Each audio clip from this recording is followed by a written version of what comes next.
with the 2020 Delhi Riots case. And now Rahul Gandhi along with Sonia Gandhi have filed an affidavit before the High Court. Now they are opposing the registration of the FIR against them over the alleged hate speeches in Delhi that were delivered before the riots took place in Northeast Delhi.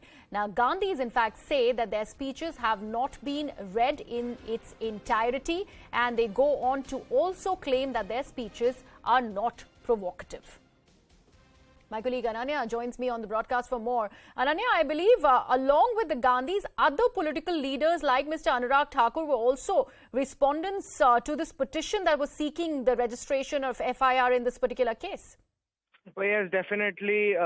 In this particular case, a lot of political leaders, including the Gandhis, have been named, and cases are the prayers have been made to register cases against them for their alleged hate speeches, which include Mr. Anurag Thakur, and not only political leaders, but other people have also been pleaded into this case. But what is very, very crucial at this point of time is that the Gandhis have now filed a response to this petition, which sought an FIR to be registered against them, clearly saying that their speeches have not been read in entirety. In fact, it's also been said by the Gandhis that they have been selectively targeted, and because being major leaders of the opposition, they have been selectively targeted, whereas other people like those belonging to the ruling party are not targeted, and it's a selective targeting going on against them. In fact, they say that their speeches are not at all provocative, and they're not said anything that promotes enmity or communal hatred into the country.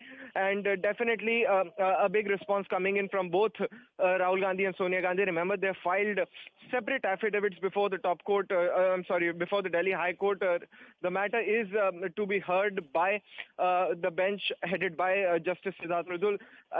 And in fact, when the hearing takes place, it would be very, very crucial to see as to what more is argued beyond this affidavit in order to oppose this prayer for registration of a FIR against these two leaders. Because remember, this issue has remained a very, very poignant one, where alleged hate speeches of political leaders were a big question during the Delhi riots, and it is one of the petitions due in the batch matters of the Delhi riots seeking various reliefs, and one of which is that FIR should be registered against political leaders who were involved into this particular case. The other prayers that are made into the other batch of petitions is seeking a compensation for the riot victims and to rehabilitate those who have lost their shops, who've lost their houses, and various other kind of humanitarian reliefs were also sought into this particular case. But now a very, very big response coming in from Rahul Gandhi and Sonia Gandhi into this particular case, clearly saying that they're being selectively targeted. The speeches are not provocative in nature, and definitely they say that their speeches are not at all communal or promote enmity. All right, Ananya, we'll leave it at that. Thank you so much for joining us and putting some perspective into this entire development that's coming in from the courts, now that the Gandhis have actually put their plea before the court and said that their speeches, in fact, were not provocative in nature before the Delhi riots that took place in Northeast Delhi in the year 2020. Moving on from this to